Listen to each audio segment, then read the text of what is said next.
Friends అందరికి తెలిసిందే Amazon లో ఈ మంత్ 27th నుండి Amazon great Indian festival day sales అయితే స్టార్ట్ అవుతాయి. సో ఈ సేల్ లో మనం వన్ ప్లస్ మొబైల్స్ గురించి అయితే మాట్లాడుకుందాం. అండ్ మీరు ఒకటి గుర్తుపెట్టుకోండి, వన్ ప్లస్ మొబైల్స్ కొనేటప్పుడు ఖచ్చితంగా మీరు అమెజాన్ లో గానీ లేకపోతే వన్ ప్లస్ అఫీషియల్ వెబ్సైట్ లో గానీ పర్చేస్ చేయండి. వేరే ఏ వెబ్సైట్స్ లో అయితే పర్చేస్ చేయకండి. అండ్ ఫ్లిప్కార్ట్ లో కూడా మీరు వన్ ప్లస్ మొబైల్స్ అయితే పర్చేస్ చేయకండి. ఇది మాత్రం గుర్తుపెట్టుకోండి. అండ్ చాలా మందికి ఉన్న డౌట్ ఏంటంటే ఇప్పుడు వన్ ప్లస్ 11R మొబైల్ ని తీసుకోవచ్చా, కొనొచ్చా లేదా? ఈ వన్ ప్లస్ 11R ప్రెసెంట్ మనకి 28,000 కి అయితే వస్తుంది, 8+128GB వేరియంట్.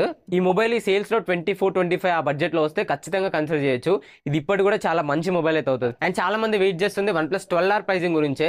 ఈ వన్ ప్లస్ 12R ఎంతకు రావచ్చు అంటే, ఈ వన్ ప్లస్ 12R పైన అన్ని వేరియంట్స్ పైన మీకు 5,000 అయితే డిస్కౌంట్ వస్తుంది. ఖచ్చితంగా 5,000 అయితే డిస్కౌంట్ వస్తుంది. సో మీకు బేస్ వేరియంట్ 8+128GB వేరియంట్ 35,000కి వచ్చేస్తుంది వన్ ప్లస్ 12R. అండ్ ఇంకా వన్ ప్లస్ 12 గురించి మాట్లాడుకుంటే 60 నుండి 65,000 మధ్యలో అయితే ఉంటుంది ఈ మొబైల్ రెగ్యులర్ ప్రైస్. బట్ ఈ ఆఫర్స్ లో 50,000కి వచ్చే ఛాన్స్ అయితే ఉంది. 50,000కి వస్తే ఈ మొబైల్ అయితే కన్సిడర్ చేయొచ్చు. 50,000లో ది బెస్ట్ మొబైల్ అయితే అవుతుంది వన్ ప్లస్ 12. One plus